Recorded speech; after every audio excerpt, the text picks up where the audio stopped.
Okay, we're on to lots 3 and 4. These are the pair of landrace gilts in the sale, and kind of back in the landrace game, I guess, due to a gilt that we got to show last year, and the boys really wanted to keep her, so we kept her. And glad we did, because we think this pair of gilts is pretty darn good in their first litter.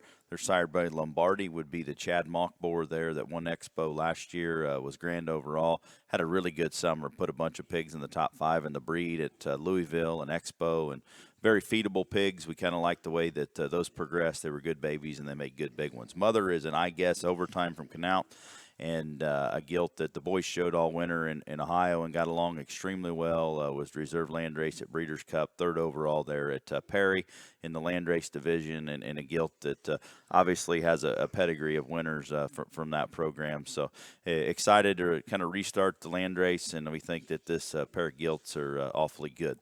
We're going to start with 65 or 62-5, and this gilt here, honestly, is kind of an idiot in the ring, but a gilt that does offer some quality. She gives you a nice look on the side. She's got a very immature look in terms of her head and neck. She's still got shape and muscle. She's sound. She's square.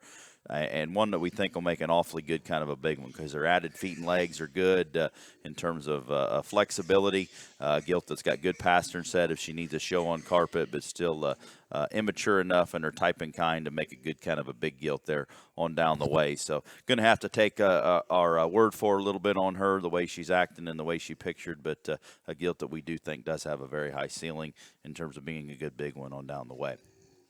This lot 4 is 62-8, and honestly, if we are going to keep one on the landrace for our boys to show, this would be the gilt, just to be quite transparent. But we don't do that, and we decide to offer them, and we think that this gilt here is pretty darn good. She is monster-legged for one with this breed, still very square and mobile in terms of her flexibility off both ends of her skeleton, one that we think has enough look up in her front end, but still stout about her skull, a gilt that reads with shape, and we think one that is real good, regardless what time of year it is. We think for this breed, she's one that's going to be pretty hard to handle in terms of if you want to jackpot her, if you want to show her as a big one down south in the Midwest, kind of wherever. She's the right type and kind for this breed in terms of bringing stoutness to the table with still an immature kind of a look and the right kind of muscle with great feet and legs. So good pair of landrace gilt, different endpoints, but we're pretty high on the pair.